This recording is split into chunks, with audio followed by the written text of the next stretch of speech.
அனைவருக்கும் வணக்கம். தமிழ் வேலை அகாடமியில் SSCGDக்கு ஃப்ரீ கிராஷ் கோர்ஸ் பார்த்துட்ருக்கோம். இன்றைக்கி என்ன பார்க்க போகிறோம் அப்படின்னு பார்த்தீங்கன்னா, Delhi police exam and MTS இது ரெண்டுத்துலையும் கேட்ட சராசரி டாபிக் பேஸ் பண்ணி இருக்கிற எல்லா கொஷினும் பார்க்க போகிறோம். இது ஃபுல்லாக பார்த்து முடிக்கும் பொழுது உங்களுக்கு ஒரு கம்ப்ளீட் ரிவிஷன் பண்ண ஒரு தெளிவு இருக்கும். ஓகேங்களா? ஸோ நம்ம ஒவ்வொரு கொஷினும் பார்க்கும்போது அதுக்கு தேவையான கான்செப்ட், தேவையான ஃபார்முலா எல்லாத்தையும் நம்ம ரிவிஷன் பண்ணிட்டு தான் பார்க்க போகிறோம். அதனால் இது ஃபுல்லாக பார்த்து முடிக்கும் பொழுது உங்களுக்கு சராசரி டாப்பிக்கை ஒரு ரிவிஷன் பண்ண ஒரு தெளிவு இருக்கும். ஓகேங்களா? ஓகே, டேரெக்டாக கிளாஸ்க்குள்ளே போயிடலாம்ப்பா. இப்போ நம்ம பார்க்க போகிறது ஆவரேஜ். அதில் ஃபஸ்ட்டு கொஷின் பாருங்களேன், என்ன கொடுத்துருக்காங்கன்னு பாருங்கள். ஒரு வகுப்பில் உள்ள மொத்த மாணவர்களின் எண்ணிக்கை 75. ஓகே, அதில் சிறுவர்கள் 33 1/3% அப்படின்னு சொல்லிட்டாங்க. அதில் இருக்கக்கூடிய பாய்ஸ் அப்படின்றது 33 1/3%. ரெஸ்ட் ஆர் கேர்ள்ஸ் அப்படின்னு சொல்லிட்டாங்க. மீதி இருக்கிறவங்களாம் கேர்ள்ஸ் அப்படின்னு சொல்லிட்டாங்க. அதுக்கப்புறம் average score in mathematics of boys is. ஓகேங்களா? பாய்ஸோட ஆவரேஜ் ஸ்கோர் அப்படின்றது எப்படி இருக்குது அப்படின்னா 66 2/3% more than that of girls. கேர்ள்ஸை விட 66 2/3% கூடுதலாக இருக்குன்னு சொல்லிட்டாங்க. If the average scores of all the students 66 அப்படின்னு சொல்லிட்டாங்க. ஓகேங்களா? ஒட்டு மொத்த அந்த வகுப்போட ஆவரேஜ் அப்படின்றது 66 அப்படின்னு சொல்லிட்டாங்க. இதில் கேர்ள்ஸோட ஆவரேஜ் ஸ்கோர் மட்டும் என்ன அப்படின்றத நம்மளை 10 கொஸ்டின் கேட்டிருக்காங்க. ஓகேங்களா? இப்போ பொதுவாக நம்ம ஆவரேஜ் அப்படின்றது என்ன சொல்லுவோம்? ஓகேங்களா? ஸோ ஆவரேஜ் அப்படின்றது எப்படிப்பா எடுத்துப்போம்? Sum of observation by number of observation. அதாவது சராசரி அப்படின்றது கூடுதல் பை எண்ணிக்கை, மொத்த கூடுதல் பை எண்ணிக்கை அப்படின்னு சொல்லுவோம். ஓகேங்களா? இப்போ sum of observation by number of observation. ஓகேங்களா? இப்போ பாருங்களேன், இப்போ 1 2 3ன்னு ஏதோ ஒரு 3 நம்பர் இருக்குன்னு வச்சுக்கோங்களேன். இதோட ஆவரேஜ் கேட்குறாங்க அப்படின்னா இது எல்லாத்தையும் கூட்டி பார்க்க போகிறோம். 3 + 2 5, 5 + 1 6. இதான் சம் ஆஃப் அப்சர்வேஷன் அப்படின்றது. ஓகேங்களா? இதான் மொத்த கூடுதல் எண்ணிக்கை. எவ்வளோப்பா? எவ்வளோ நம்பர் ஆஃப் டேர்ம்ஸ் இருக்குது? மொத்தம் 3. இதை அடிச்சு போட்டால் ஆவரேஜ். ஓகேங்களா? இப்போது இந்த இடத்துல எப்படி இருக்குது அப்படின்னு பார்த்தீங்கன்னா, ஒரு கிளாஸை பற்றி பேசுகிறாங்க. அந்த கிளாஸோட நல்லா பாருங்கள், அந்த ஒட்டுமொத்த அனைத்து மாணவர்களின் சராசரி மதிப்பெண்கள். ஓகேங்களா? அந்த கிளாஸோட ஒட்டுமொத்த ஆவரேஜ் அப்படின்றது 66ன்னு அவங்களே கொடுத்துட்டாங்க. அந்த கிளாஸோட மொத்த எண்ணிக்கை அப்படின்றது 75 அப்படின்னு கொடுத்துட்டாங்க. நம்மளை என்ன கேட்குறாங்க? அந்த கேர்ள்ஸோட ஆவரேஜ் ஸ்கோரை மட்டும் சொல்லுங்கள் அப்படின்னு சொல்லிட்டாங்க. ஓகேங்களா?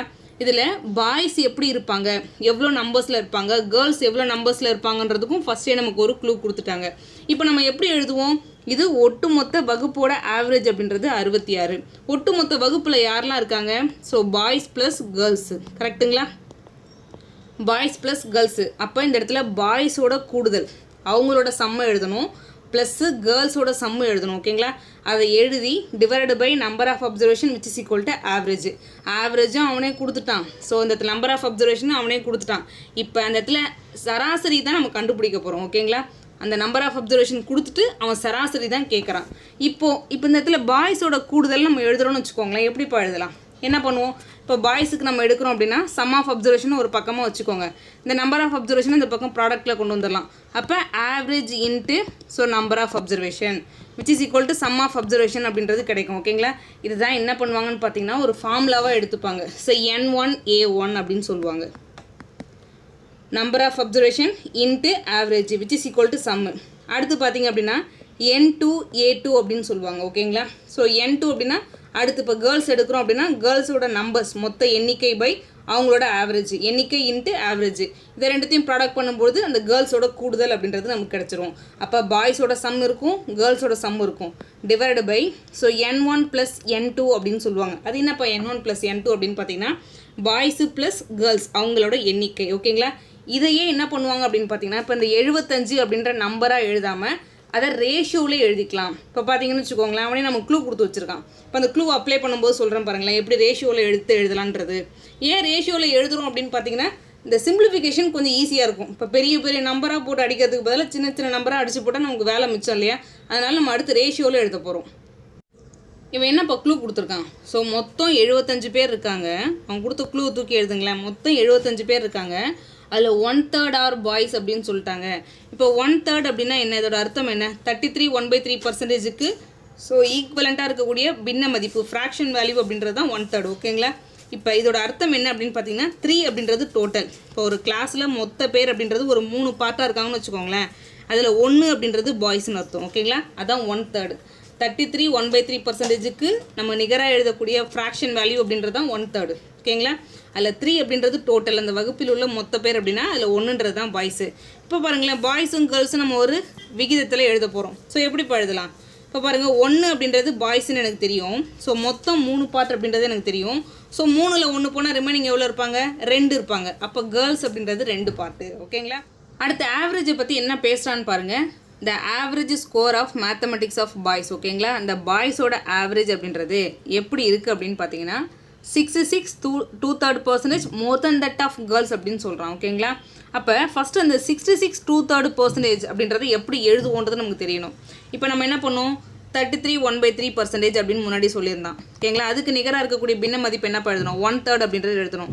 அதாவது கீழே இருக்கிறது டோட்டல், தட் இஸ் 100% அப்படின்னா இதில் இருக்கக்கூடிய 1 அப்படின்றது தான் இந்த 33 1/3% அப்படின்னு அர்த்தம். ஓகேங்களா? அதனால தான் இந்த 1 அப்படின்றது பாய்ஸ்ன்னு எடுத்துக்கிட்டோம் அப்படின்னா ஸோ ரிமைனிங் இருக்கிறது கேர்ள்ஸ் அப்படின்னு நம்ம எடுத்து எழுதணும்.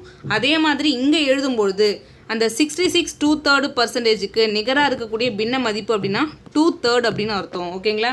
இதில் அவன் கம்பேர் பண்ணுறான், பாய்ஸையும் கேர்ள்ஸையும் கம்பேர் பண்ணுறான். எப்படி கம்பேர் பண்ணுறான்னு பாருங்கள். அதாவது கேர்ள்ஸோட ஆவரேஜ் ஒரு 100%, எப்போதுமே கீழே இருக்கிற வேல்யூ அப்படின்றது 100%. இப்போ 2/3 அப்படின்னா இந்த 3 அப்படின்றது 100% அப்படின்னு அர்த்தம். இதில் அந்த 2 அப்படின்றது 66 2/3% அப்படின்னு அர்த்தம். ஓகேங்களா? அப்போ பாருங்கள், கேர்ள்ஸோட ஆவரேஜ் அப்படின்றது 3 பார்ட் இருக்குது அப்படின்னா ஓகேங்களா, பாய்ஸ் எப்படி இருக்காமா இதை விட ஒரு 66 2/3% கூடுதலாக இருக்கும், மோர் தென் தட் ஆஃப் கேர்ள்ஸ் அப்படின்னு சொல்லிட்டான். அப்போ 3 + 2 எவ்வளோப்பா? ஸோ 5 பார்ட் இருக்காங்க. இதுதான் அந்த பாய்ஸோட ஆவரேஜ். ஓகேங்களா? இப்போ பாய்ஸோட எண்ணிக்கை எனக்கு தெரியும். ஸோ பாய்ஸ் அண்ட் கேர்ள்ஸோட எண்ணிக்கை எனக்கு தெரியும். அதே மாதிரி பாய்ஸ் அண்ட் கேர்ள்ஸோட ஆவரேஜ் எனக்கு தெரியும். இப்போ நம்ம வெயிட்டட் ஆவரேஜ், இந்த கான்செப்ட்டுக்கு பேர் வந்து வெயிட்டட் ஆவரேஜ் அப்படின்னு சொல்லுவாங்க. ஓகேங்களா? ஸோ அதை கண்டுபிடிச்சிடலாமா? ஜஸ்ட் அப்ளை பண்ணி பாருங்கள். இதை எடுத்து எழுதும்போது எப்படி எழுத போகிறோம் அப்படின்னு பார்த்தீங்கன்னா 5x 3x அந்த மாதிரி எழுத போகிறோம். ஏன்? அவன் கேட்டிருக்கிறது சராசரி தான் கேட்டிருக்கான். ஆல்ரெடி நமக்கு நம்பர் ஆஃப் அப்சர்வேஷன்லாம் கொடுத்துட்டாங்க. ஸோ ஆவரேஜ் தான் நம்ம கண்டுபிடிக்க போகிறோம். ஓகேங்களா? ஸோ இந்த இடத்துல பாருங்கள், இதை 5xன்னு எடுக்க போகிறேன், இந்த 3xன்னு எடுக்க போகிறேன். ஃபஸ்ட்டு n1 அப்படின்னா என்னப்பா? ஃபஸ்ட்டு பாய்ஸ் எடுக்கிறேன், அது ஒரு பார்ட் இருக்குது. ஓகேங்களா? அவங்களோட ஆவரேஜ் என்னப்பா? 5x. அதுக்கப்புறம் n2 அப்படின்றது என்னப்பா? கேர்ள்ஸ் எத்தனை பார்ட் இருக்காங்க? 2 பார்ட் இருக்காங்க. ஸோ அவங்களோட அந்த ஆவரேஜ் என்னப்பா? 3x டிவைடட் பை, ஸோ மொத்த எண்ணிக்கை எவ்வளோப்பா? 3 பார்ட்டு. இப்போ இதை நம்ம என்ன பண்ணலாம் அப்படின்னு பார்த்தீங்கன்னா, இந்த 3 பார்ட்டுக்கு பதிலாக இப்போ பாருங்களேன், இந்த 3 பார்ட்டுக்கு பதிலாக இந்த இடத்துல 75ன்னு போடலாம், இந்த இடத்துல ஒரு பார்ட்டுக்கு பதிலாக ஸோ 25ன்னு போடலாம், இந்த 2 பார்ட்டுக்கு பதிலாக 50ன்னு போடலாம். ஓகேங்களா? இது பார்த்தீங்கன்னா இதுலேயும் 25 பொதுவாக இருக்கும், இதுலேயும் 25 பொதுவாக இருக்கும், கீழே இருக்கிறதுல 25 பொதுவாக இருக்கும். அப்போ 25 காமனாக வெளில வச்சு நம்மளால் எடுக்க முடியும். ஓகேங்களா? ஸோ அதனால தான் நான் என்ன பண்ணியிருக்கேன்னா வெறும் இந்த மாதிரி ஃப்ராக்ஷன், அதாவது இந்த மாதிரி ரேஷியோலேயே எடுத்துக்கோங்க அப்படின்னு சொல்லியிருக்கேன். அந்த 25 75 50 எல்லாம் விட்டுருங்க. இப்போ 1 × 5x நமக்கு என்ன கிடைக்கும்? 5x கிடைக்கும். 3 × 2 எவ்வளோப்பா? 6xன்றது கிடைக்கும். ஸோ டிவைட் பை என்னப்பா? 3 பார்ட்டு. ஓகேங்களா? இதை சிம்பிளிஃபை பண்ணுறதோட மொத்த ஆவரேஜ் அப்படின்றது தான் 66 அப்படின்றத அவனே கொடுத்துட்டான். ஓகேங்களா? ஃபஸ்ட்டு இதில் அவனே தெளிவாக கொடுத்துட்டான். நெக்ஸ்ட்டு இதை என்ன ஃபர்தராக சிம்பிளிஃபை பண்ணுங்கள். இந்த 3 அந்த பக்கம் கொண்டு போயிடுங்க. இது எவ்வளோப்பா? 6 + 5 11xஆக மாறும். ஓகேங்களா? 6 3 18, அகைன் ஒரு 6 3 18 தான் நமக்கு வருவார். ஓகே, 6 3 18 180, அகைன் ஒரு 18 போட்டோம் அப்படின்னா 198 கிடைக்கும். ஸோ இது என்ன சிம்பிளிஃபை பண்ணுங்கள். 11 11 8 11 88, x = 18 அப்படின்றது கிடைக்கும். நம்மள என்ன கேட்டிருக்காங்க? சிறுமிகளின் சராசரி மதிப்பெண். ஓகேங்களா? தட் இஸ் 3x என்னன்னு கேட்டிருக்காங்க. எனக்கு x 18ன்னு தெரியும். அப்போ 3x எவ்வளோப்பா? 3 × x எவ்வளோ? 3 × 18 எவ்வளோ?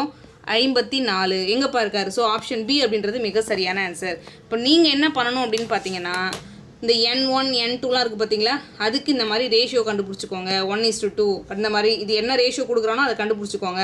ஆவரேஜ் கண்டுபிடிக்க சொல்கிறான். அப்போ அதை 5x 3x நம்ம இந்த இடத்துல எடுத்துருக்கோம். உங்களுக்கு என்ன மாதிரி பர்சன்டேஜில் கொடுக்குறானோ நீங்கள் அதை ஸ்ப்ளிட் பண்ணி எடுத்துக்கோங்க. ஓகேங்களா? எடுத்துக்கிட்டு divide by number of observation மொத்தத்தையும் கூட்டிடுறோம். ஸோ சிம்பிளிஃபை பண்ணோம் அப்படின்னா எக்ஸோட வேல்யூ நமக்கு தெரியும். நமக்கு கேர்ள்ஸோட ஆவரேஜ் கேட்டிருக்கான், தட் இஸ் 3x கேட்டிருக்கான். x = 18 அப்படின்னா 3x எவ்வளோப்பா? 3 × 18 54. ஓகேங்களா? இந்த நெக்ஸ்ட் அடுத்த கொஷின். இப்போ இந்த கொஷின் பாருங்களேன்ப்பா, இது ஒரு ஈஸியான கான்செப்ட். ஓகேங்களா? 25 மாணவர்கள் கொண்ட ஒரு வகுப்பில் சராசரி மதிப்பெண் 40 ஆகும் அப்படின்னு சொல்லிட்டாங்க. ஆசிரியர் தனது சொந்த மதிப்பெண்ணான 70ஐயும் கணக்கீட்டில் சேர்க்க முடிவு செய்கிறார். வகுப்பிற்கான புதிய சராசரி மதிப்பெண் என்ன அப்படின்னு சொல்லி கொஷின் கேட்குறாங்க. ஓகேங்களா? இப்போ 25 ஸ்டூடெண்ட்ஸ் இருக்காங்க, அதோட ஆவரேஜ் மார்க்ஸ் 40 அப்படின்னு சொல்கிறாங்க. ஓகேங்களா? இப்போது இதை புரிஞ்சுக்கணும் அப்படின்னா நீங்கள் சின்ன ஒரு விஷயத்தை புரிஞ்சுக்கணும். இப்போ ஒரு 3 பேர் இருக்காங்கன்னு வச்சுக்கோங்களேன். 3 பேரோட ஏஜுமே வந்து 10. ஓகேங்களா? 3 பேருக்கு ஏஜ் 10. இவங்களோட சராசரி வயது என்னென்னு உங்களை 10 கொஷின் கேட்குறேன். என்ன நடக்கும்னு நினைக்கிறீங்க? இந்த 3த்தையும் கூட்டி அதை 3ஆல் வகுத்துருவோம். கரெக்டுங்களா?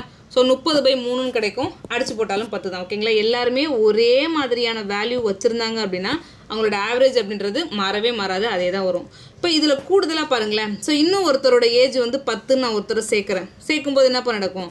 அப்போ 40/4 கிடைக்கும். அப்பயும் பார்த்தீங்கன்னா நமக்கு 10 தான் கிடைக்கும். ஓகேங்களா? அப்போ இதில் கான்செப்ட் என்ன அப்படின்னு பார்த்தீங்கன்னா, ஒரே மாதிரி வெயிட்டோட நம்ம உள்ளே சேர்த்தோம் அப்படின்னா அந்த ஆவரேஜில் எந்த மாற்றமும் ஏற்படாது.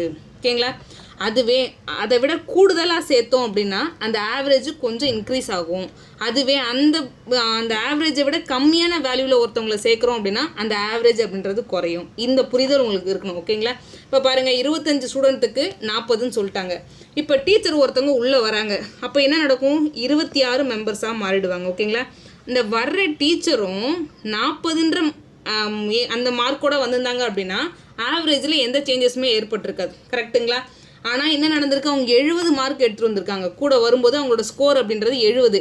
ஸோ அப்போ எவ்வளோ எக்ஸ்ட்ரா கொண்டு வந்திருக்காங்க? ஒரு 30 எக்ஸ்ட்ரா கொண்டு வந்திருக்காங்க. இந்த 30 எத்தனை பேர் ஷேர் பண்ணிப்பாங்க அப்படின்னா 26 பேரும். நல்லா பாருங்கள், டீச்சரும் ஷேர் பண்ணிப்பாங்க, ரிமைனிங் இருக்கிற 25 ஸ்டூடெண்ட்க்கும் அவங்க கொடுத்துருவாங்க கொஞ்சம் கொஞ்சம். ஓகேங்களா? அப்போ இந்த 30 அப்படின்றது இந்த மார்க்கை ஸோ நான் எத்தனை பேருக்கு? 26 பேருக்கு ஷேர் பண்ண போகிறேன். டீச்சரும் அதே 40ஓட வந்திருந்தாங்க அப்படின்னா ஆவரேஜ் 14 தான் கிடச்சிருக்கும். இப்போ டீச்சர் கொஞ்சம் எக்ஸ்ட்ரா எடுத்துருந்ததால சம் எக்ஸ்ட்ரா வேல்யூ நமக்கு கிடைக்க போகுது. ஓகேங்களா? சிம்பிளிஃபை பண்ணி பாருங்களேன்.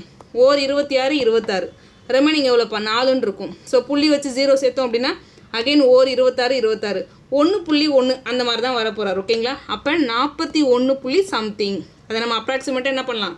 41ன்னு எடுத்துக்கலாம். அப்போ இதுக்கான சரியான ஆன்சர் அப்படின்றது ஆப்ஷன் ஏ அப்படின்றது மிக சரியான ஆன்சர். உங்களுக்கு என்ன புரியணும் அப்படின்னு பார்த்தீங்கன்னா, உள்ளே வர்ற பர்சன் அதே மார்க்கோடு வந்துட்டார், அதே ஆவரேஜ் மார்க்கோடு வந்துட்டார் அப்படின்னா எந்த சேஞ்சஸும் இல்லை. எக்ஸ்ட்ரா எடுத்துகிட்டு வந்தார் அப்படின்னா அது கொஞ்சம் கூடுதலாக அந்த ஆவரேஜை கொஞ்சம் இன்க்ரீஸ் பண்ண போகுது. கம்மியாக மார்க்கோட வந்துட்டார் அப்படின்னு பார்த்தீங்கன்னா அந்த ஆவரேஜை கொஞ்சம் குறைக்க போகுது.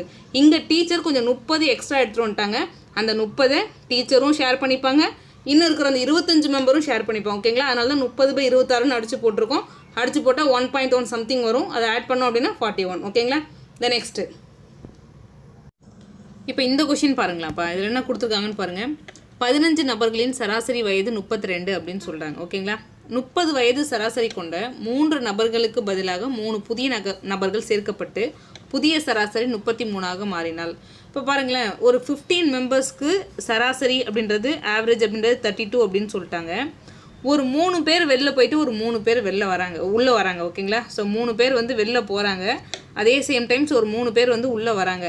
அப்போ இந்த நம்பர் ஆஃப் அப்சர்வேஷன், ஓகேங்களா, எத்தனை பேர் இருக்காங்களோ அந்த எண்ணிக்கையில் எந்த மாற்றமும் ஏற்பட போகிறது கிடையாது. 3 பேர் போகிறாங்க, 3 பேர் உள்ளே வராங்க. அப்போ அதே 15 பேர் அப்படின்றது அப்படியே மெயின்டைன் ஆகுது. இப்போ அந்த ஆவரேஜில் மட்டும் என்ன நடக்குதுன்னு பாருங்களேன். 30 வயது சராசரி கொண்ட 3 நபர்களுக்கு பதிலாக அப்போ வெளில போகிறவங்க என்ன பண்ணுறாங்கன்னா அவங்களோட சராசரி அப்படின்றது 30 அப்படின்ற எண்ணிக்கையில் வெளில எடுத்துகிட்டு போகிறாங்க. இப்போ பாருங்கள், நமக்கு என்ன தெரியும்? Sum of observation by number of observation which is equal to average. கரெக்டாக? இப்போ இந்த இடத்துல பாருங்கள், 30 சராசரி கொண்ட 3 நபர்கள், நம்பர் ஆஃப் அப்சர்வேஷன் எவ்வளோப்பா? 3 நபர்கள் வெளில போகிறாங்க. அப்போ அவங்களோட சம் கூடுதல் என்ன வரும்? 30 × 3 எவ்வளோ வரும்? 90. அப்போ அவங்க வெளில எடுத்துகிட்டு போகிறது 90. ஓகேங்களா? வெளில எடுத்துகிட்டு போகிற நம்பர் அப்படின்றது 90. இப்போ உள்ளே வராங்க இல்லைங்களா? உள்ளே வரவங்களோட கூடுதல் அப்படின்றது அதே 90ஆகவே இருந்துச்சு அப்படின்னா இந்த ஆவரேஜில் எந்த மாற்றமும் ஏற்பட்டிருக்காது. ஆனால் இதில் என்ன நடக்குது? எல்லாருக்குமே சராசரி ஒன்று கூடி 33 மாறுது. ஓகேங்களா? ஈச் அண்ட் எவ்ரி பர்சனுக்கும் ஒவ்வொன்று கூடினா தான் அந்த 33 அப்படின்றது மாறும். அப்போ உள்ளே வரக்கூடிய பர்சன் 90ஓட மட்டும் வந்திருந்தாங்க அப்படின்னா 33 மாறியிருக்காரு. கூட கொஞ்சம் எக்ஸ்ட்ரா கொண்டு வந்திருப்பாங்க. அந்த எக்ஸ்ட்ரா எவ்வளோ? இந்த ஒவ்வொரு பர்சனுக்கும் ஒவ்வொன்று கூடியிருக்கும். ஓகேங்களா? அதனால தான் 32லேருந்து 33 மாறி இருக்கும். அந்த ஒவ்வொரு பர்சனுக்கும் ஒவ்வொன்று கூட யார் தான் எடுத்துகிட்டு வந்தாகணும்? இந்த உள்ளே எடுத்துகிட்டு வந்தவங்க தான். உள்ளே புதுசாக வந்தாங்க பார்த்தீங்களா, அவங்க தான் எடுத்துகிட்டு வந்திருக்கணும். அடுத்து 90 + 15 எவ்வளோப்பா? இந்த இடத்துல நம்ம என்ன கொஷின் கேட்டிருக்காங்கன்னு பாருங்கள். அந்த புதிய 3 நபர்கள் கொண்ட குழுவின் சராசரி என்ன? இப்போ புதிய நபர்களோட அந்த சம் அப்படின்றது எவ்வளோப்பா? ஒரு 105 அப்படின்றது தெரியும். அதோட அந்த 3 நபர்களுக்கு மட்டும் ஆவரேஜ் கேட்டிருக்காங்க. அப்போ 105/3 நம்ம எவ்வளோப்பா? அடிச்சு போட்டால் எவ்வளோ வரும்? So 3 9 I 3 15. ஓகேங்களா? So 35 3 9 I 3 15. ஓகேங்களா? அப்போ அந்த புதுசாக வராங்க பார்த்தீங்களா அந்த 3 நபர்கள், அவங்களுக்கான ஆவரேஜ் மட்டும் 35. அகைன் ரிப்பீட் பண்ணுறேன் பாருங்கள். ஒரு 15 பேருக்கு ஆவரேஜ் 32ன்னு இருக்காங்க. ஓகேங்களா? அதில் 3 பேர் பார்த்தீங்கன்னா 30ன்ற சராசரியோட வெளில எடுத்துகிட்டு போகிறாரு. ஸோ 30 சராசரி அப்படின்னா அதோட கூடுதல் என்னப்பா, 3 × 30ன்னு பார்த்தீங்கன்னா 90 அப்படின்றது கூடுதல். ஓகேங்களா, அந்த சம் அப்படின்றது 90. இப்போ பாருங்கள், உள்ளே வரவங்க அதே 90ன்ற சம்மோட வந்திருந்தாங்க அப்படின்னா ஆவரேஜ் அப்படின்றது 32ஆகவே மெயின்டைன் ஆகிட்டு இருக்கும். ஆனால் என்ன நடக்குதுன்னு சொல்கிறாங்க, ஆவரேஜ் ஒன்று கூடுது. ஓகேங்களா, புதுசாக நம்பர் வரும்போது 33ஆக மாறுது. அப்போ இந்த 15 பேருக்குமே ஒவ்வொன்று கூடுதுன்னு அர்த்தம். கரெக்டுங்களா? அப்போ அந்த 15 எக்ஸ்ட்ரா யார் தான் எடுத்துகிட்டு வரணும், அந்த வெளியிலேருந்து வர பர்சன், அவங்க சம்மில் தான் எக்ஸ்ட்ரா கொண்டு வரணும். அடுத்து 90 + 15 எவ்வளோப்பா, ஒட்டு மொத்தமாக 105 அப்படின்றத அவங்க எடுத்துகிட்டு வந்திருக்கணும். அப்படி எடுத்துகிட்டு வந்தால் மட்டும்தான் இந்த ஆவரேஜ் அப்படின்றது 33ஆக மாறி இருக்கும். அவங்க நம்மளை பார்த்து என்ன கொஷின் கேட்குறாங்கன்னா, அந்த புதுசாக இருக்காங்க பார்த்தீங்களா 3 நபர்கள், ஸோ அவங்களோட ஆவரேஜை மட்டும் சொல்லுங்கள். இப்போ அவங்களோட சம் அப்படின்றது 105ன்னு தெரியும், மொத்தம் 3 பேர். ஸோ அடித்து போட்டால் 35 எங்கேப்பா இருக்காரு. ஸோ ஆப்ஷன் டி அப்படின்றது மிக சரியான ஆன்சர். நெக்ஸ்ட்டு இப்போ இந்த கொஷின் பாருங்களேன். ஸோ முன்னாடி பார்த்தோம் இல்லையா, கிட்டத்தட்ட அதே மாடல் தான். என்ன சொல்கிறாங்கன்னு பாருங்கள். ஒரு கிரிக்கெட் வீரர் 9 போட்டிகளில் 55 ரன்கள் சரியாக எடுத்துள்ளார். ஓகேங்களா, ஒரு 9 மேட்சஸில் எவ்வளோ ரன் எடுத்துருக்காராமா, 55 ரன் ஆவரேஜாக எடுத்துருக்காராமா. அவர்கள் 10வது போட்டியில் 145 ரன்களை எடுத்தால், ஓகேங்களா, இப்போ பாருங்கள் 9 மேட்ச்சில் அதோட ஆவரேஜ் அப்படின்றது 55 அப்படின்னா, ஸோ ஒரு மேட்ச்சில் கூட எடுத்துருக்கலாம், இன்னொரு மேட்ச்சில் குறைய எடுத்துக்கலாம், அதெல்லாம் நமக்கு தெரியாது. ஆனால் அது ஒட்டு மொத்தமாக கூட்டி அந்த 9 பேருக்கு ஷேர் பண்ணி கொடுக்கும்போது ஒவ்வொருத்தவங்களுக்கும் 55 நமக்கு வருது. ஓகேங்களா, இப்போ அடுத்து உள்ளே வரவங்க அடுத்து 10வதாக ஒரு ஆட்டம் நடக்கும்போது அதில் 55ன்ற ஒரு ஸ்கோர் எடுத்திருந்தாருன்னு வச்சுக்கோங்களேன், அந்த ஆவரேஜ் அப்படின்றது அப்படியே மெயின்டைன் ஆகிட்டு இருக்கும். கரெக்டுங்களா? ஆனால் இவர் என்ன பண்ணியிருக்காரு, 55க்கு பதிலாக 145 ஸ்கோர் எடுத்திருக்காரு. அப்போ என்ன நடக்க போகுது, ஆவரேஜ் இன்க்ரீஸ் ஆக போகுது. அது தெரிஞ்சுக்கோங்க ஃபஸ்ட்டு. இவர் 55ஓடையே இந்த 10வது ஆட்டத்துலேயும் 55ன்னு எடுத்திருந்தார் அப்படின்னா எந்த சேஞ்சஸும் நடக்காது ஆவரேஜில். ஆனால் அவர் 145 எடுத்திருக்காரு. ஸோ கூடுதலாக எவ்வளோ எடுத்திருக்காரு, சம் எக்ஸ்ட்ரா எவ்வளோ, 90 எடுத்திருக்காரு. இந்த 90 மொத்தம் எத்தனை ஆட்டப்பா, இப்போ புதுசாக நடக்கிற ஆட்டத்தையும் சேர்த்து தான். ஓகேங்களா, ஏன்னா அவங்க எல்லாரும் தான் ஷேர் பண்ணிக்க போகிறாங்க. அப்போ ஓவராலாக ஒரு 10 ஆட்டம் நடக்குது. அந்த 10 அந்த 10 மேட்சஸ்க்குமே ஷேர் பண்ணிக்க போகிறாங்க. ஆல்ரெடி இருக்கிற ஆவரேஜ் அப்படின்றது 55. இப்போ ஒரு 90 அப்படின்றது கூடுதலாக இருக்குது. இந்த சம்மை எத்தனை பேர் ஷேர் பண்ணிக்க போகிறாங்க, அந்த 10 மேட்சஸ்மே ஷேர் பண்ண போகிறாங்க. இதை கேன்சல் பண்ணி பாருங்கள், 55 + 9 எவ்வளோப்பா, 64. ஸோ எங்கேப்பா இருக்காரு, ஆப்ஷன் பி அப்படின்றது மிக சரியான ஆன்சர். ஓகேங்களா, அதாவது உள்ளே ஒன்று வருது அப்படின்னா அது அதே ஆவரேஜோடய வந்துச்சு அப்படின்னா ஆவரேஜ் அப்படியே மெயின்டைன் ஆகும். ஆனால் அதை விட கொஞ்சம் எக்ஸ்ட்ரா வந்தது அப்படின்னா ஆவரேஜ் இன்க்ரீஸ் ஆகும். அந்த எக்ஸ்ட்ரா எவ்வளோன்னு பார்த்து ஒட்டுமொத்த மேட்ச்சுக்கும் பிரித்து கொடுக்குறோம். ஒட்டுமொத்த மேட்ச் 10 மேட்ச். ஓகேங்களா, அப்போ 90 10 மேட்ச்சுக்கு பிரித்து கொடுத்தோம் அப்படின்னா ஸோ 9ன்ற ஆவரேஜ். அப்போ 55 ஆல்ரெடி இருக்குது, இப்போ 9ன்ற ஆவரேஜ் எக்ஸ்ட்ரா கிடைக்குது. அப்போ 55 + 9 எவ்வளோப்பா, 64 அப்படின்றது புதிய சராசரி. நெக்ஸ்ட்டு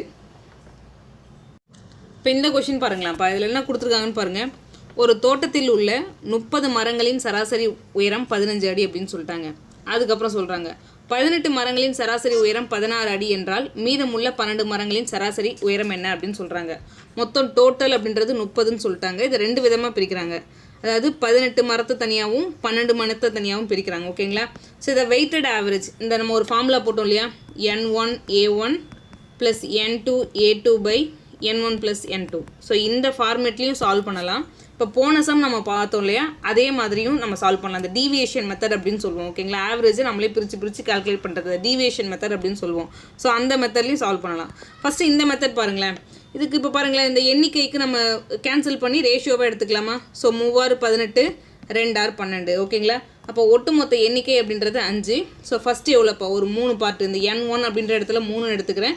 அடுத்து n2 அப்படின்ற இடத்துல 2ன்னு எடுத்துக்கிறேன். ஓகேங்களா, ஃபஸ்ட் என்ன சொல்கிறாங்க, இதோட ஆவரேஜ் என்னப்பா சொல்கிறாங்க, ஆவரேஜ் ஹைட் ஆஃப் 18 trees 16 அப்படின்னு சொல்லிட்டாங்க. ஓகேங்களா, நமக்கு ஆவரேஜை பொறுத்த வரைக்கும் என்ன ஃபார்முலா தெரியும், sum by so number of observation which is equal to average. கரெக்டாக, இப்போ நம்பர் ஆஃப் அப்சர்வேஷன் இன்ட்டு ஆவரேஜ்னு போட்டோம் அப்படின்னா சம்முக்கான நிகரான வேல்யூ தெரிஞ்சிடும். இப்போ இந்த இடத்துல நான் என்ன பண்ண போகிறேன், ஆவரேஜை கொண்டு வந்து பெருக்க போகிறேன். ஓகேங்களா, நமக்கு சம்மு தேவை, இந்த ஃபஸ்ட்டு அந்த 18 மரத்துக்கு மட்டும் சம்மு தேவை அப்படின்னா இதை நம்ம விகிதமாக எடுத்துருக்கோம். n1 n2 அப்படின்றது விகிதமாக எடுத்துருக்கோம். மற்றபடி அதான எண்ணிக்கை தான். ஓகேங்களா, அந்த 3 பார்ட்டில் இருக்காங்க அப்படின்றது தான் அர்த்தம்.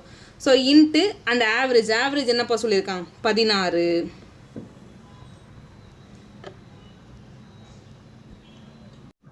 ஸோ இந்த இடத்துல 16ன்றதை போட்டுக்கோங்க. அடுத்து மீதமுள்ள 12 மரங்களின் சராசரி தான் என்னன்னு தான் கொஸ்டின் கேட்டு வச்சிருக்கான். அதனால நான் அதை எக்ஸ்ன்னு எடுத்துக்கிட்டேன். ஓகேங்களா? இப்போ பாருங்கள், இது ஒட்டு மொத்தம் இந்த 5 பார்ட் அப்படின்னா அந்த 30 மரத்தை குறிக்கக்கூடியது தான். அதோட ஒட்டுமொத்த ஆவரேஜ் என்னப்பா சொல்லியிருக்காங்க? 15 அவனே சொல்லிட்டான். அதாவது ஃபஸ்ட்டே கொடுத்துருக்கான், தோட்டத்தில் உள்ள 30 மரங்களின் சராசரி உயரம் 15 அடி ஆகும். அதை எடுத்துக்கிட்டேன். இங்கே நான் அந்த நம்பர் ஆஃப் அப்சர்வேஷன் மட்டும் நான் ரேஷியோவில் எடுத்துக்கிறேன். நீங்கள் நம்பர் ஆஃப் அப்சர்வேஷன் அப்படியே போட்டால் கூட உங்களுக்கு ஆன்சர் வரும். இந்த இடத்துல 18, இந்த இடத்துல 12, இந்த இடத்துல 30ன்னு போட்டாலும் உங்களுக்கு ஆன்சர் வரும். பெரிய பெரிய வேல்யூவாக வரும். அதை பெரிய பெரிய கால்குலேஷன் வேணான்றதுக்காக நம்ம ரேஷியோவில் எடுத்துக்கிறோம். இது சிம்பிளிஃபை பண்ணி பாருங்களேன். 16 × 3 எவ்வளோப்பா? So 48 + 2x. இந்த 5 அந்த பக்கம் கொண்டு வந்துருங்க. 5 15 எவ்வளோப்பா? ஸோ 75. ஓகேங்களா? ஸோ இப்போ பாருங்களேன், இந்த +48 அந்த பக்கம் போனால் என்னப்பா? -48 ஓகேங்களா? அப்போ பாருங்கள், 75ல் 48 போனால் நமக்கு எவ்வளோப்பா கிடைக்கும்? ஒரு 27 கிடைக்குமா? எஸ், 27. இதில் ஒரு 25, இதில் ஒரு 2 மிச்சம் இருக்கும். அடுத்து பாருங்கள், 2x which is equal to 27. அப்போ x அப்படின்றது என்னப்பா? 13.5 அப்படின்றது கிடைக்கும். அப்போ இந்த ரிமைனிங் இருக்கிற 12 மரத்துக்கும் அதோட ஆவரேஜ் சராசரி உயரம் அப்படின்றது எவ்வளோப்பா இருக்கணும்? 13.5 அடி. ஓகேங்களா? இதை இந்த மாதிரியும் கால்குலேட் பண்ணலாம். ஸோ இன்னொன்று டீவியேஷன் மெத்தட், நம்ம முன்னாடி சம் போட்டோம் இல்லையா, அந்த மெத்தட்லேயும் சால்வ் பண்ணலாம். இப்போ அந்த மெத்தடில் எப்படி போடலான்றதை நான் போட்டு காமிக்கிறேன் பாருங்களேன். இப்போ பாருங்கள், இந்த இடத்துல போடுறேன் பாருங்கள். ஃபஸ்ட்டு என்னப்பா சொல்லியிருக்காங்க? 30 மரத்துக்கும் சராசரி அப்படின்றது 15ன்னு சொல்லிட்டாங்க. கரெக்டாக? ஸோ அதுக்கப்புறம் என்னப்பா சொல்கிறாங்க? ஒரு 18 மரத்துக்கு சராசரி அப்படின்றது 16ன்னு அவங்களே சொல்லிட்டாங்க. இப்போ இந்த இடத்துல என்ன நடக்குது? 18 மரத்துக்கும் 15ன்ற சராசரி இருந்தால் பரவாயில்ல. ஓகேங்களா? ஆனால் என்ன இருக்குது? 16ன்னு இருக்குது. அப்போ அந்த 18 மரத்துக்கும் ஒரு 1 வேல்யூ கூடுதலாக இருக்குது. கரெக்டுங்களா? 1 வேல்யூ கூடுதலாக இருக்குது. அடுத்து பாருங்களேன், ரிமைனிங் இருக்கிறது எவ்வளோப்பா? அந்த 12 மரத்துக்கான ஆவரேஜ் என்னன்னு கொஸ்டின் கேட்குறாங்க. இப்போ பாருங்கள், ரிமைனிங் 12 மரத்தை எடுக்க போகிறேன். இப்போ இந்த 18 மரம் அப்படின்றது ஒரு 1 கூடுதலாக ஒரு 18. ஓகேங்களா? 18 பார்ட் வந்து கூடுதலாக வச்சுருக்கு. அடுத்து அந்த 12 மரம் என்ன பண்ணணும் அப்படின்னு பார்த்தீங்கன்னா, இந்த 18 பார்ட்டை கம்மியாக வச்சுருந்தே ஆகணும். அப்படி வச்சுருந்தா மட்டும்தான் அதுக்குள்ளே டேலி பண்ணிப்பாங்க. நம்ம ஆவரேஜ் என்ன பண்ணுவோம்? மொத்த கூடுதல், அதாவது 18 மரத்துக்கான கூடுதல் ப்ளஸ் 12 மரத்துக்கான கூடுதல் டிவைடட் பை மொத்த மரம் 30ன்னு போட்டு தான் ஆவரேஜை கால்குலேட் பண்ண போகிறோம். இதில் ஒரு 18 மரத்துக்கு நம்ம கால்குலேட் பண்ணும்போது ஸோ ஒவ்வொன்றுத்துக்கும் ஒரு 1 ஆவரேஜ் கூடுதலாக வருது. அப்போ ஒட்டு மொத்தமாக ஒரு 18 வேல்யூ வந்து கூட இருக்குது. ஓகேங்களா? இந்த 18 யார் டேலி பண்ணி ஆகணும் அப்படின்னா, ரிமைனிங் இருக்கிற இந்த 12 மரம் இருக்குது பார்த்தீங்களா, அதுதான் டேலி பண்ணி ஆகணும். அப்போ அது கொஞ்சம் கம்மியாக தான் வச்சுருந்தாகணும், வேறு வழி கிடையாது. ஓகேங்களா? இப்போ அடுத்து இந்த 18 வேல்யூவை யார் கம்மியாக வச்சுருந்தாகணும்? இந்த 12 மரம் தான். அப்போ பாருங்களேன், 18/12 நான் போட்டு வகுத்து பார்க்குறேன். அதாவது ஆவரேஜாக சராசரி ஹைட்டு 15 அடி, அதை விடவும் இது கம்மியாக இருந்தாகணும். அந்த 15 விடவும் கம்மியாக இருக்கும். ஏன்னா இந்த 18 மரம் 16 வச்சுருந்த காரணத்தால். இப்போ அது சிம்பிளிஃபை பண்ணி பாருங்கப்பா. ஸோ 2 12, 3 18. அகைன் O2 2, O2 3 பார்த்தீங்கன்னா O2 2 அடிக்கலாம், ரிமைனிங் 1 இருக்கும். So I2 10. அப்போ 15ல் 1.5 போனால் எவ்வளோப்பா கிடைப்பாரு? 13.5. அப்போ அந்த ரிமைனிங் இருக்கிற 12 மரமும் அதோட ஆவரேஜ் உயரமை என்னமா தான் வச்சுருந்தாகணும்? 13.5. ஸோ ஆப்ஷன் ஏ அப்படின்றது மிக சரியான ஆன்சர். இது ஏன் கம்மியாக வச்சுருக்குன்னு பார்த்தீங்கன்னா, அந்த 18 மரம் கொஞ்சம் எக்ஸ்ட்ரா இருக்குது. அந்த எக்ஸ்ட்ரா இருக்கிறத யார் தான் டேலி பண்ணி ஆகணும்னா, அந்த ரிமைனிங் இருக்கிற 12 மரம் தான். ஓகேங்களா? அதனால் அது ஆவரேஜை விடவும் கம்மியாக வச்சுருக்கு. ஓகேங்களா? Okay, next. இப்போ இந்த கொஸ்டின் பாருங்களாப்பா. 7 அடுத்தடுத்த ஒற்றைப்படை எண்களின் சராசரி 63 ஆகும். இந்த 7 எண்களில் மிக சிறிய எண் எது அப்படின்னு சொல்கிறாங்க. ஓகேங்களா? இப்போ சராசரியை பற்றி நமக்கு ஒரு கான்செப்ட் தெரியும். என்ன தெரியும்? அதாவது sum of observation by number of observation which is equal to average. ஓகேங்களா? இது நமக்கு பொதுவாக தெரியும். இன்னொன்று பாருங்களேன், எப்போலாம் ஒரு நம்பர் கன்சிக்யூட்டிவாக இருக்கோ, அதாவது தொடர்ச்சியாக இருக்கோ. இப்போ தொடர்ச்சி அப்படின்றது பார்த்தீங்கன்னா, இந்த 1 2 3 4 5 இப்படி இருந்தால் மட்டும்தான் தொடர்ச்சின்னு கிடையாது. ஓகேங்களா?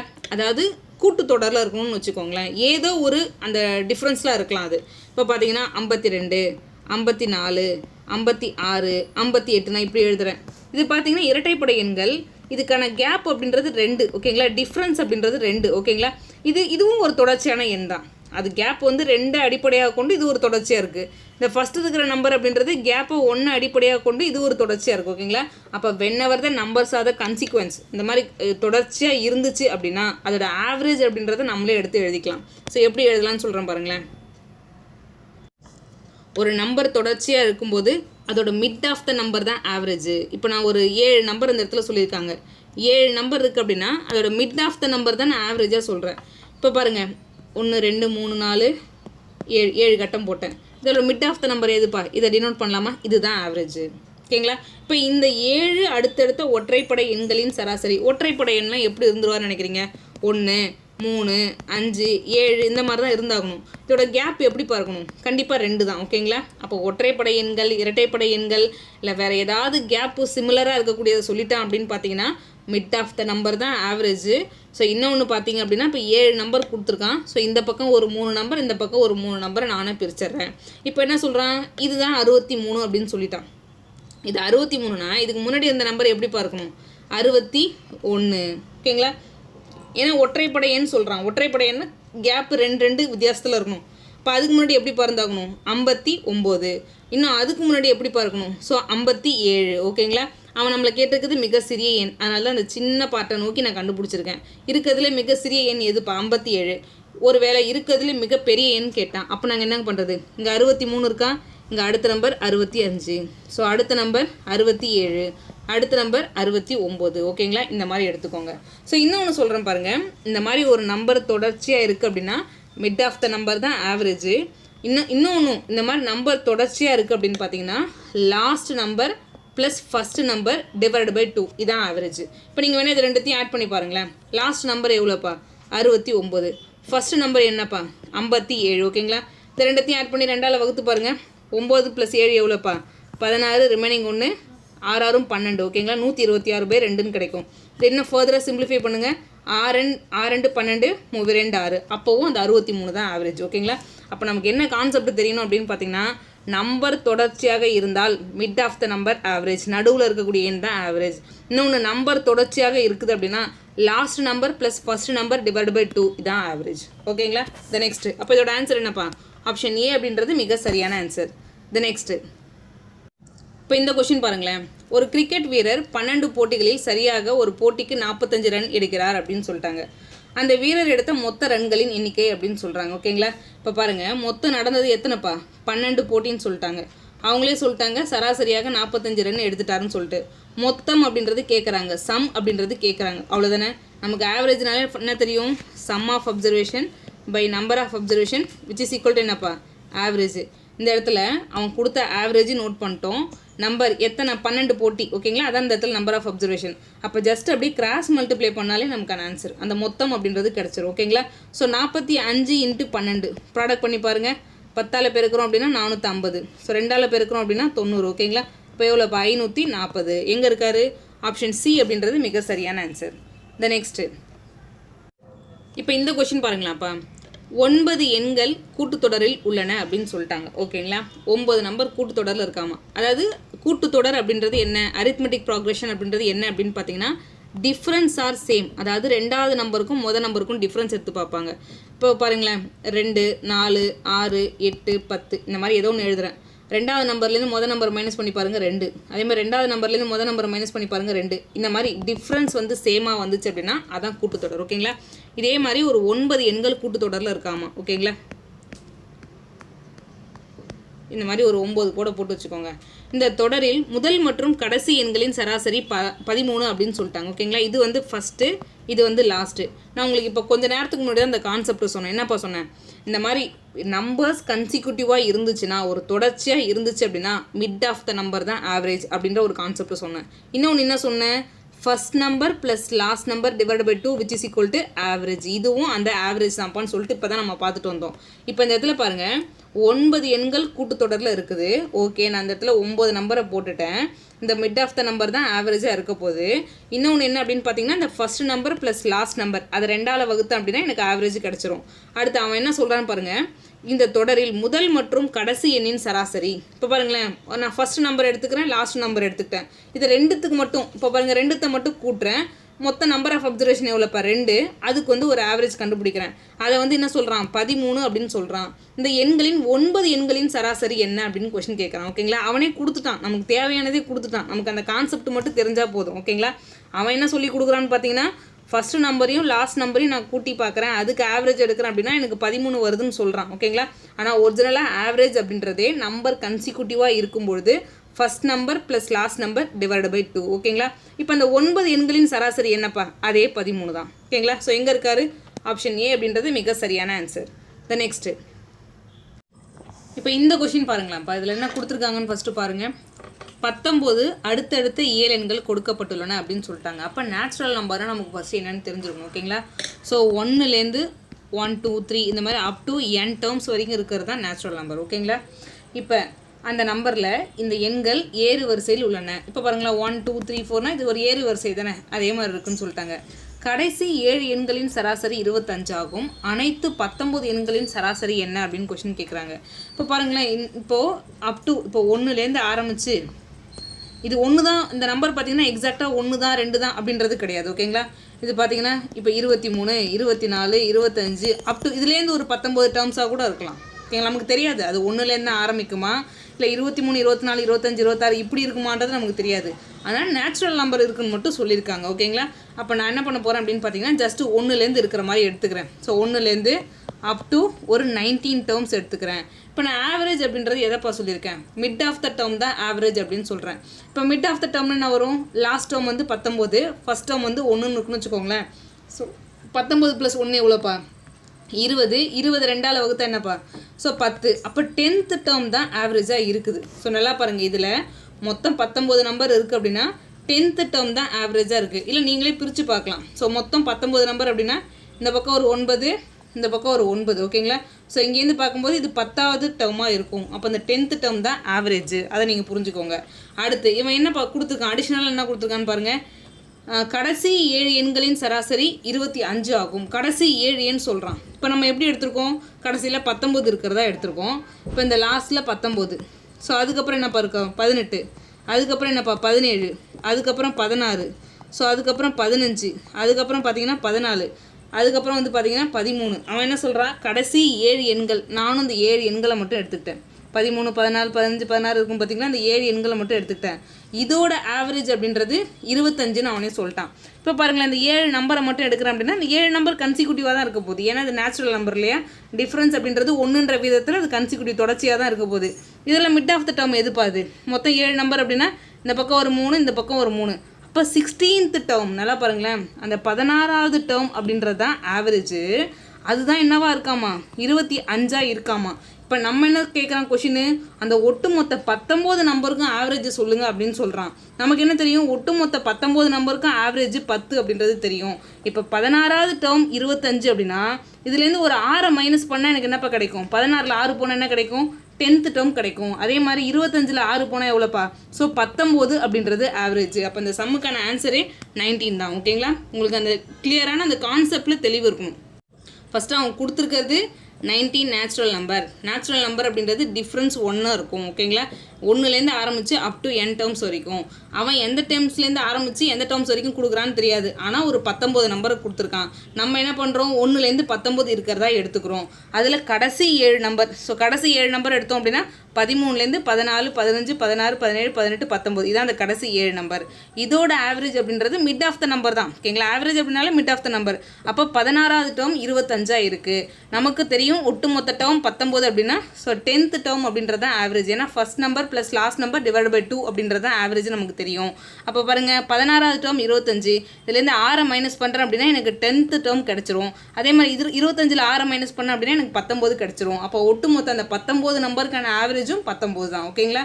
இந்த நெக்ஸ்ட்டு இப்போ இந்த கொஷின் பாருங்களா. இப்போ இதில் என்ன கொடுத்துருக்காங்கன்னு பாருங்கள்.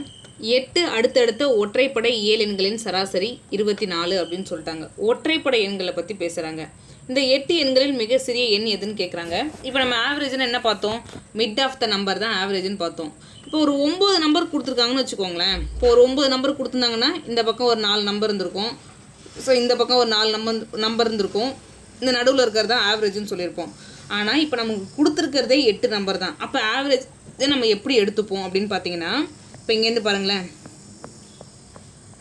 இப்படி ஒரு 8 கூட போட்டுக்கோங்க. ஓகேங்களா? மொத்தம் 8 கூட போட்டேன். இப்போ ஆவரேஜ் எங்கே இருக்கும் அப்படின்னு பார்த்தீங்கன்னா இந்த 4வது நம்பருக்கும் 5வது நம்பருக்கும் நடுவில். ஓகேங்களா? 4th + 5th டேர்ம் ஆட் பண்ணி அது டிவைட் பை 2 போட்டால் நமக்கு ஆவரேஜ் வந்துடும். ஓகேங்களா? இப்போ பாருங்கள், இந்த மாதிரி ஒற்றைப்படையில் இருக்குது. இப்போ 9 நம்பர் கொடுக்குறான் அப்படின்னா ரொம்ப ஈஸி. இந்த பக்கம் 4 இருக்கும், இந்த பக்கம் 4 இருக்கும், நடுவில் இருக்கும். ஓகேங்களா? ஒட்டு மொத்தமாக ஒரு 9 நம்பர் இருக்குது அப்படின்னா நம்ம 1லேருந்து ஆரம்பிக்கும் போது 9 + 1 10. ஓகேங்களா? 10 பை 2 பை என்னப்பா 5. அப்போ 5th டேர்ம் தான் ஆவரேஜை நம்ம ஈஸியாக சொல்லிவிடுவோம். ஒன்று இந்த மாதிரி இந்த பக்கம் 4 இந்த பக்கம் 4 நம்பர்னு எடுத்து மிட் ஆஃப் த நம்பர் ஆவரேஜ்னு சொல்லுவோம். எனக்கு அப்படி பிரிக்கிறது கஷ்டமாக இருக்குன்னு நினச்சிங்கன்னா மொத்தம் இருக்கிறது 9 நம்பர். அப்போ 1லேருந்து ஆரம்பிக்கும். அப்போ மிட் ஆஃப் த நம்பர் எப்படி கண்டுபிடிப்போம்? So 9 + 1 last term plus first term. 9 + 1 10. 10ல் பாதி அப்படின்னா 2, 10ல் பாதி அப்படின்னா 5. அப்போ 5th டேர்ம் தான் ஆவரேஜ் அப்படின்றத கண்டுபிடிச்சிடலாம். ஸோ இந்த மாதிரி கொடுத்துட்டாங்க. இந்த மாதிரி பார்த்தீங்கன்னா 8, 6 இந்த மாதிரி இரட்டைப்படை எண்களில் சொல்கிறாங்க அப்படின்னா அப்போ ஒரு கன்ஃபியூஸ் நடக்கும். அப்போ என்ன பண்ணணும் அப்படின்னு பார்த்தீங்கன்னா இந்த நடுவில் இருக்கிற 2 நம்பர் எடுத்துக்கணும். நடுவில் இருக்க ஒரு நம்பருக்கு பதிலாக இந்த 2 நம்பர் எடுத்துக்கணும். இதை ரெண்டுத்தையும் கூட்டி 2ஆல் வகுத்தோம் அப்படின்னா அதான் ஆவரேஜ். இப்போ பாருங்களேன், இது வந்து 4th டேர்மு, இது வந்து 5th டேர்ம். ஓகேங்களா? அப்போ 4th term plus 5th term. ஓகேங்களா? இதை 2ஆல் வகுக்கிறது தான் நமக்கு ஆவரேஜ். அப்போ அதில் பாதி இருக்க போகுது, அதானே, வேறு எதுவும் கிடையாது. இதில் பாதி இருக்க போகுது, அவ்வளோதான். இதில் பாதி என்னப்பா சொல்கிறான்? 24 அப்படின்னு சொல்லிட்டான். 8 அடுத்தடுத்த ஒற்றைப்படை 7 எண்களின் சராசரி 24. அப்போ இந்த இடத்துல 24 இருக்கார் அப்படின்னா அது ஒற்றைப்படை எண்கள்னு சொல்கிறான். அப்போ முன்னாடி என்னப்பா இருக்கும்? இந்த இடத்துல 23 இருக்கும். ஸோ இந்த இடத்துல பார்த்தீங்கன்னா 25 இருக்கும். ஓகேங்களா? இதுக்கு முன்னாடி எவ்வளோ பார்ப்பார்? 21 இருக்கும். இதுக்கு முன்னாடி என்னப்பா இருக்கும்? 19 இருக்கும். ஸோ இதுக்கு முன்னாடி என்ன இருக்கும்? 17 இருக்கும். ஓகேங்களா? அப்போ ஒற்றைப்படை எண்கள் அப்படின்னா டிஃப்ரென்ஸ் 2 அடிப்படையாக கொண்டு இருக்கும். இந்த மாதிரி 8 நம்பர் சொல்லிட்டான் அப்படின்னா 4வது நம்பரையும் 5வது நம்பரையும் கூட்டி பார்த்தோம் அப்படின்னா நடுவில் இருக்கிற நம்பர் தான் ஆவரேஜ். அப்போ நீங்களா இந்த மாதிரி எடுத்துக்கோங்க. இந்த நம்பர் 24 அப்படின்னா இதுக்கு முன்னாடி இருக்கிற ஒற்றைப்படை எண் அப்படின்றது 23. இதை தொடர்ந்து வரக்கூடிய ஒற்றைப்படை எண் அப்படின்றது 25. ஸோ நீங்கள் வேணால் கிராஸ் செக் பண்ணி பாருங்களேன். 25 + 23 ஆட் பண்ணி பாருங்கள். எவ்வளோப்பா? 48. 48ல் பாதி எவ்வளோப்பா? 24. ஓகேங்களா? ஸோ அதுதான் கிராஸ் செக் பண்ணி பார்த்தாலும் உங்களுக்கு அதுதான் வரும். இப்போ நம்மளை பார்த்து என்னப்பா கேட்டிருக்கான்? இருக்கிறதுலே மிக சிறிய எண். இருக்கிறதுலே மிக சிறிய எண் எதுப்பா? 17. ஸோ எங்கே இருக்காரு? ஆப்ஷன் சி அப்படின்றது மிக சரியான ஆன்சர். உங்களுக்கு எந்த கான்செப்ட் தெரிஞ்சிருக்கணும் அப்படின்னு பார்த்தீங்கன்னா mid of the number average, நடுவில் வரக்கூடியது தான் ஆவரேஜ். ஓகேங்களா? இதில் நீங்கள் தெளிவாக இருக்கணும். நெக்ஸ்ட்டு இப்போ இந்த கொஷின் பாருங்களாப்பா. 17இன் இப்போ இந்த கொஷின் பாருங்களாப்பா. இதில் என்ன கொடுத்துருக்காங்கன்னு பாருங்கள். 17இன் முதல் 28 மடங்குகளின் சராசரி என்ன? ஓகேங்களா? Average of first 28 multiples of 17 அப்படின்னு சொல்கிறாங்க. சரி, அர்த்தம் என்னப்பா? எப்படி கேட்குறாங்க? இது 17ஓட மல்டிபிள்ஸ். ஓகேங்களா? 17 கூட 1 வச்சு பெருக்கிறது, அதுக்கப்புறம் 17 கூட 2 வச்சு பெருக்கிறது, up to dot dot dot. அதே மாதிரி 17 கூட 28 வரைக்கும் வச்சு பெருக்கி அதை எல்லாத்தையும் கூட்டி சராசரினா நம்ம எப்படி கண்டுபிடிப்போம்? So sum of observation by number of observation. இது ஒவ்வொரு வேல்யூவும் தனித்தனியாக ஆட் பண்ணி ஸோ அது divide by number of observation எவ்வளோப்பா? மொத்தம் 28 மல்டிபிள்ஸ். அப்போ 28 நம்பர் இருக்க போகுது. அதை நம்ம போட்டோம் அப்படின்னா நமக்கு ஆன்சர். இதை நார்மலாக போட முடியுமா? கண்டிப்பாக கஷ்டம். அப்போ நம்ம என்ன பண்ணுவோம் அப்படின்னு பார்த்தீங்கன்னா இது எல்லாத்துக்கூடையும் 17 பெருக்கிட்டு இருக்கும். அதனால் இந்த 17 பொதுவாக வெளில எடுத்துருங்க. ஸோ எடுத்துட்டோம் அப்படின்னா எப்படி பார்ப்பாரு? 1 + 2 + 3 + dot dot dot up to 28 வரைக்கும் இருப்பார். இப்போ இதை பார்க்கறதுக்கு உங்களுக்கு எப்படி இருக்கும் அப்படின்னு பார்த்தீங்கன்னா சம் ஆஃப் ஃபஸ்ட் எண் நேச்சுரல் நம்பர். ஓகேங்களா? அதுக்கு நம்ம ஒரு ஃபார்முலா படிச்சிருப்போம். முதல் எண் இயல் எண்களின் கூடுதல். இயல் எண்களின் கூடுதலுக்கான ஃபார்முலா என்னப்பா? n + 1 / 2. ஓகேங்களா? சம் கண்டுபிடிக்கிறது. இந்த மாதிரி நேச்சுரல் நம்பர் 1லேருந்து ஆரம்பித்து அப் டு எந்த டேர்ம் வரைக்கும் போயிருக்கோ அதோட கூடுதல் அப்படின்னு கேட்டாங்க அப்படின்னா அந்த லாஸ்ட் டேர்ம் தான் நம்பர் ஆஃப் டேர்ம்ஸ். ஓகேங்களா? இப்போ 28 இருக்குன்னா 28 அப்படின்றது தான் நம்பர் ஆஃப் டேர்ம்ஸ் இந்த இடத்துல. இது வந்து சம் கண்டுபிடிக்கிறதுக்கான ஃபார்முலா. இது எதுக்கான ஃபார்முலான்னு கேட்டிங்கன்னா சம் கண்டுபிடிக்கிறதுக்கான ஃபார்முலா n × n + 1 / 2. அதுவே ஆவரேஜ் அப்படின்னா என்னப்பா? இப்போ நம்ம ஆவரேஜ் அப்படின்னா என்ன சொல்லுவோம்? Sum of observation by number of observation. இப்போ சம்முக்கான ஃபார்முலா n + 1 / 2. இது வந்து சம்மு. ஓகேங்களா? நம்பர் ஆஃப் அப்சர்வேஷன் எவ்வளோப்பா? Up to n terms. எவ்வளோ நம்பர் இருக்கும்? 28 டேர்ம்ஸ் வரைக்கும் வரப்போகிறாரு. அப்போ இந்த இடத்துல n. இதில் என்ன நடக்கும்னு பார்த்தீங்கன்னா இந்த 2 கீழே வந்துடும். ஸோ இந்த எண்ணுக்கும் கேன்சல் ஆகிடும். அப்போ n + 1 / 2 அப்படின்றது தான் இந்த இடத்துல ஆவரேஜ். ஓகேங்களா? அப்போ இதுக்கு பதிலாக நான் ஆவரேஜ் எழுதுறேன் அப்படின்னு பார்த்தீங்கன்னா 17 × n + 1 / 2. இந்த இடத்துல n அப்படின்றது 28. அப்போ 28 + 1 எவ்வளோப்பா? 29/2. ஓகேங்களா? இது ப்ராடக்ட் பண்ணால் நமக்கான ஆன்சர். ஓகேங்களா? ஸோ இதை ப்ராடக்ட் பண்ணி பாருங்கள். இது 2ஆல் கேன்சல் பண்ணலாமா? 8 2 16, I 2 10. ஓகேங்களா? இப்போ 29 × 8.5 இந்த ப்ராடக்ட் பண்ண ஆன்சர். ஃபஸ்ட்டு 8ஆல் பெருக்குங்கப்பா. 8 9 72. So remaining 7. 8 2 16. 16 + 7 எவ்வளோ வருவார்? 23. ஓகேங்களா? ஒரு 0 அப்படியே சேர்த்துக்கிறேன். I 9 45, remaining 4. I 2 10. 10 4 14. அப்போ 5 6 4. அப்போ கடைசிலேருந்து ஒரு டிஜிட் தள்ளி புள்ளி வச்சோம் அப்படின்னா 246.5 எங்கே இருக்காரு? ஸோ ஆப்ஷன் சி அப்படின்றது மிக சரியான ஆன்சர். இப்போ நமக்கு என்ன தெரியணும் அப்படின்னு பார்த்தீங்கன்னா சம் ஆஃப் ஃபஸ்ட் எண் நேச்சுரல் நம்பருக்கான ஃபார்முலா தெரியணும். அதில் ஆவரேஜ் அப்படின்னா divide by number of terms வச்சு அடித்து போட தெரியணும். அதுவே இந்த ஃபார்முலா தெரிஞ்சுது அப்படின்னா உங்களுக்கு ரொம்ப ஈஸி, இல்லைன்னா கஷ்டமாக இருக்கும். நெக்ஸ்ட்டு இப்போ இந்த கொஷின் பாருங்களாப்பா, இதில் என்ன கொடுத்துருக்காங்கன்னு பாருங்கள். 11 அடுத்தடுத்து இயல் எண்களின் சராசரி. ஓகேங்களா, ஒரு 11 நேச்சுரல் நம்பரோட சராசரி ஏன்னு சொல்கிறாங்க. இப்போ 11 நம்பர் சொல்கிறான்னு வச்சுக்கோங்களேன். இந்த மாதிரி 1லேருந்து அப் டு 11 டேர்ம்ஸ் வரைக்கும் சொல்கிறான். ஓகேங்களா, அடுத்தடுத்து இயல் எண்கள்னு சொல்லிட்டான். அப்போ மிட் ஆஃப் த நம்பர் தானே ஆவரேஜ், கரெக்டுங்களா? இப்போ ஃபஸ்ட்லேருந்து 11 நம்பர் வரைக்கும் இருக்குன்னா மிட் ஆஃப் த நம்பர் என்னவா வரும்? 11 + 1 எவ்வளோ? இப்போ நமக்கு மிட் ஆஃப் த நம்பர் கண்டுபிடிக்க தெரியல. இது ரொம்ப ஈஸியான நம்பர் தான். இப்போ 11 நம்பர் இருக்குது அப்படின்னா இந்த பக்கம் ஒரு 5 நம்பர் இருப்பார். ஸோ இந்த பக்கம் ஒரு 5 நம்பர் இருப்பார். இந்த மிட்டில் இருக்கக்கூடிய இந்த 6th டேர்ம் அப்படின்றது தான் ஆவரேஜ். அப்போ 5 5 10, 10 + 1 11 அப்படின்னு எழுத தெரியணும். இல்லை எனக்கு தெரியல அப்படின்னு பார்த்தீங்கன்னா இந்த last term, so 11th term plus first term, ஓகேங்களா, டிவைட் பை 2. 11 + 1 எவ்வளோப்பா? 12. 12ல் பாதி எவ்வளோ? 6. அப்போ 6th டேர்ம் தான் ஆவரேஜாக இருக்குன்னு 6 ஆவரேஜ் கிடையாது, 6th டேர்ம் தான் ஆவரேஜாக இருக்குது. ஓகேங்களா, இதை நம்ம கண்டுபிடிக்க தெரியணும். இப்போ இந்த 6th டேர்ம் அப்படின்றது ஏ அப்படின்னு சொல்லிட்டாங்க. ஓகேங்களா, நம்ம ஆவரேஜ் அப்படின்றது எப்படி கண்டுபிடிப்போம்? இந்த நம்பர்ஸ் வந்து கன்சிக்யூட்டிவாக ஒரு தொடர்ச்சியாக இருந்துச்சு அப்படின்னா, ஓகேங்களா, first term plus last term by 2 அதான் சொல்லுவோம் ஆவரேஜ். அப்போ which is equal to A, அதான் அவங்க கொடுத்துருக்கான். ஓகேங்களா, இந்த மாதிரி இயல் எண்களின் சராசரி அப்படின்னா first term plus last term divide by 2. ஓகேங்களா, எடுத்துக்கிட்டேன். அவன் என்ன கேட்குறான்னா மிகப்பெரிய மற்றும் மிக சிறிய எண்களின் கூடுதல். ஃபஸ்ட் டேர்ம் அப்படின்னா இதான் இருக்கிறதுல மிக சிறிய எண், இருக்கிறதுல மிகப்பெரிய எண்ணா லாஸ்ட் டேர்ம் தான். ஓகேங்களா, அதோட கூடுதல் மட்டும் கேட்குறான். அப்போ F + L which is equal to என்னப்பா? 2 டைம்ஸ் ஆஃப் A. ஸோ எங்கே இருக்காரு? ஆப்ஷன் சி அப்படின்றது மிக சரியான ஆன்சர். இது கேள்வியிலே இருக்குது பதிலும். கொஞ்சம் கரெக்டாக எழுதணும் அப்படின்னா நமக்கு ஆன்சர். த நெக்ஸ்ட்டு, இப்போ இந்த கொஷின் பாருங்களாப்பா. 8 அடுத்தடுத்த இயல் எண்களின் சராசரி 25/2 அப்படின்னு சொல்லிட்டாங்க. மொத்தம் இருக்கிறதே 8 நம்பர்னு சொல்கிறாங்க. இந்த எண்கள் ஏறு வரிசையில் உள்ளன. கடைசி 3 எண்களின் சராசரி என்ன அப்படின்றதான் கொஷின் கேட்டிருக்காங்க. ஃபஸ்ட்டு எந்த நம்பர் ஆவரேஜாக இருக்கணும்னு நமக்கு கண்டுபிடிக்க தெரியணும். இப்போ பாருங்களேன், இப்போ ஒரு 9 நம்பர் இருக்குது அப்படின்னா ஸோ இந்த பக்கம் ஒரு 4 நம்பர், இந்த பக்கம் ஒரு 4 நம்பர், இந்த 5th டேர்ம் தான் ஆவரேஜாக இருக்குன்னு நம்ம சொல்லுவோம். இப்போ 8 நம்பர் இருக்கும்போது எப்படி எழுதலாம் அப்படின்னு பார்த்தீங்கன்னா, இப்போ 1லேருந்து அப் டு 8th டேர்ம் வரைக்கும் இருக்கணும். 8th டேர்ம் வரைக்கும், ஓகேங்களா, 8ன்றது ஆவரேஜ் கிடையாது, 8th டேர்ம் வரைக்கும் இருக்குது அப்படின்னா இதில் மிட் ஆஃப் த நம்பர் தான் ஆவரேஜ். அதை எப்படி எடுத்துக்கலான்னு பார்த்தீங்கன்னா 8 + 1 9, 9/2 எவ்வளோப்பா?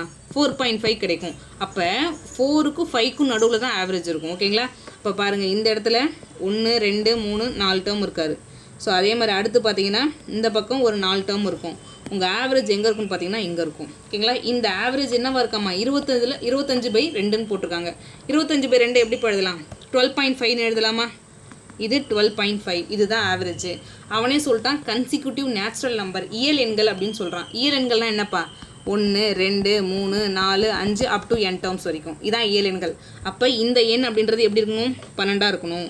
இந்த எண் அப்படின்றது 13 இருக்கணும். ஓகேங்களா, ஸோ அதான் mid of the number average. இதையும் ஆட் பண்ணி பார்த்தீங்கன்னா அதில் பாதி அப்படின்றது தான் 12.5. நம்மளை என்ன கொஸ்டின் கேட்டிருக்கான்? Average of last 3 number. So இந்த இடத்துல 14 வரப்போகிறாரு, அப்புறம் இங்கே 15, இங்கே 16. ஓகேங்களா, இப்போ பாருங்களேன், கடைசி 3 எண்களின் சராசரி. இப்போ கடைசி 3 நம்பர் மட்டும் எடுத்துக்கோங்க. அது ஒரு தொடர்ச்சியாக தானே இருக்குது, அதுவும் நேச்சுரல் நம்பர் தானே. அப்போ இந்த 3 நம்பரில் எது மிட் ஆஃப் த நம்பரோ அதான் ஆவரேஜ். அப்போ யாருப்பா? 14 15 16, இதில் மிட் ஆஃப் த நம்பர் யார்? நடுவில் இருக்கக்கூடியது யார்? 15. ஸோ யார் இதோட ஆவரேஜ்? ஆப்ஷன் சி அப்படின்றது மிக சரியான ஆன்சர். ஓகேங்களா, த நெக்ஸ்ட்டு, இப்போ இந்த கொஷின் பாருங்களாப்பா. ஸோ இதுவும் கொஞ்சம் ஈஸியான சம் தான். ஒரு மாணவனின் மதிப்பெண் 39க்கு பதிலாக 89 என தவறுதலாக உள்ளிடப்பட்டுள்ளது. ஓகேங்களா, யாரோ ஒருத்தவங்க 39 மார்க் எடுத்ததுக்கு பதிலாக 89ன்னு போட்டாங்க. எக்ஸ்ட்ரா எவ்வளோப்பா போட்டாங்க? 89 39 போனால் எவ்வளோ? 50 மார்க் அப்படின்றது எக்ஸ்ட்ரா இருக்குது. இந்த இடத்துல எப்படி இருக்குது? எக்ஸ்ட்ரா போட்டாங்க. இதனால் வகுப்பின் சராசரி மதிப்பெண்கள் அரை மதிப்பெண் அதிகரித்தது அப்படின்னு சொல்லிட்டாங்க. அந்த ஒட்டுமொத்த வகுப்புக்குமே 6.5 மார்க் ஏறிடுச்சாமா. ஓகேங்களா, இப்போ பாருங்கள், அப்போ அந்த ஒட்டுமொத்த வகுப்பில் எவ்வளோ ஸ்டூடெண்ட்ஸ் இருந்திருந்தாங்க அப்படின்னா இந்த 50 வச்சு 6.5 மார்க்காக கொடுக்க முடியும். கொஞ்சம் யோசிச்சு பாருங்கள். அப்போ 50 6.5 மார்க்காக பிரித்தோம் அப்படின்னா எத்தனை 50 எப்படிப்பா பிரிக்கலாம்? 100 டைம்ஸ் பிரிக்கலாம். அப்போ எவ்வளோ மெம்பர்ஸ் இருப்பாங்க? 100 மாணவர்கள் இருந்திருப்பாங்க. அதனால தான் இந்த 50 எல்லாருமே 6.5 பிரிச்சுப்பாங்க. ஓகேங்களா, அப்போ வகுப்பில் உள்ள மொத்த மாணவர்களின் எண்ணிக்கை அப்படின்றது ஸோ ஆப்ஷன் ஏ. இதெல்லாம் பார்த்தோன்னே அடிக்கலாம். இதில் இன்னும் கொஞ்சம் ஆவரேஜ் சம்மெல்லாம் இருக்குது. நம்ம இதோட கிளாஸ் வைண்ட் அப் பண்ணிக்கலாம். அடுத்த கிளாஸில் அதோட கண்டினியூஷனும் பார்த்துட்டு வேறு ஒரு டாபிக் இன்க்ளூட் பண்ணி பார்க்கலாம்ப்பா. ஓகேங்களா, ஸோ ஏதாவது சந்தேகம் இருந்துச்சு அப்படின்னா நம்ம குரூப்பில் கேளுங்க. ஸோ நானும் உங்களுக்கு சென்ட் பண்ணுறேன். நம்ம நண்பர்கள் நிறைய பேர் இருக்காங்க, அவங்களும் உங்களுக்கு சொல்யூஷன் போட்டு சென்ட் பண்ணுவாங்க. ஓகேங்களா, தேங்க்யூப்பா.